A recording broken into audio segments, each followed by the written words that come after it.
Okay, this critique looks at material combining the 5-second rule for action and the let them theory for relationships. Let's dive right in.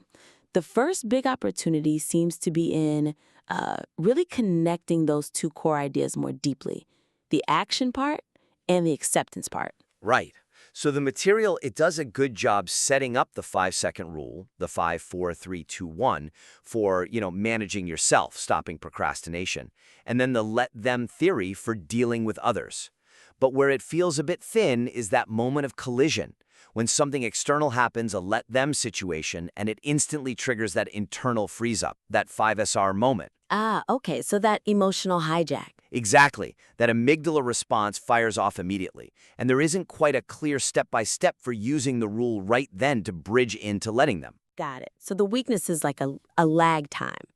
You know what the goal is, use the let them theory, but there's no quick mechanism shown to get past the emotional hit using the 5SR first. Precisely. The suggestion is to explicitly teach using the countdown as the bridge to actually do the let me part of the let them theory. Okay, so give me an example. Well, take dealing with someone emotionally immature, maybe giving you the silent treatment like you cover in Chapter 7. That instantly triggers your stress response, right? Fight or flight. Yeah. So the material could show using 5, 4, 3, 2, 1, specifically to stop that knee-jerk reaction, needing to defend yourself or demand attention. That pause lets you actually choose the mature let me response, like, let me step away, or let me try compassion here, instead of just getting sucked into their drama. Makes sense.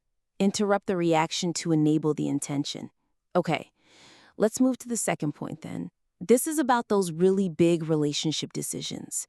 It feels like the let me part needs clearer, more proactive strategies for advocating for yourself. Okay. High-stakes situations? Yeah. When you're dealing with fundamental conflicts, a partner who avoids commitment, or major life choices like having kids, the advice to end the bitching or end the relationship is there. It's strong. But the weakness is that the let me often feels like what you do after you've maybe waited too long or things have fallen apart. It feels less like a proactive step to shape things. I see that. More like an escape hatch than a steering wheel. Exactly.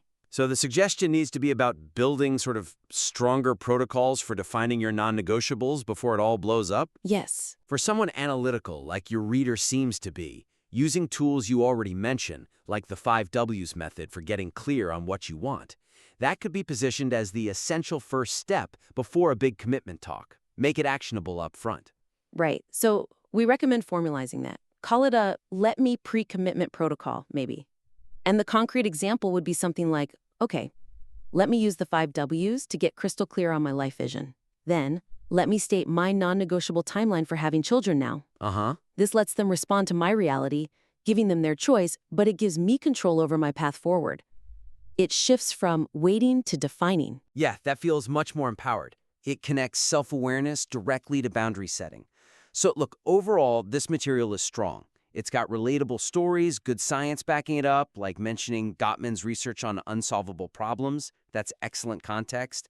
The real opportunities, I think, are just tightening the screws on how the tools work together, making that 5SR the immediate trigger for Let Me, and ensuring Let Me is used proactively, especially when someone's core dreams are on the line.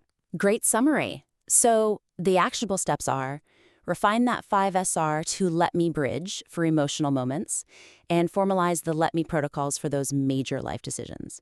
We definitely encourage you to work on those sections. Feel free to send it back our way for another look. Until next time, keep pushing to make your work even better. Subscribe and hit the bell so you never miss a book. Let's answer the question together. Will you read this?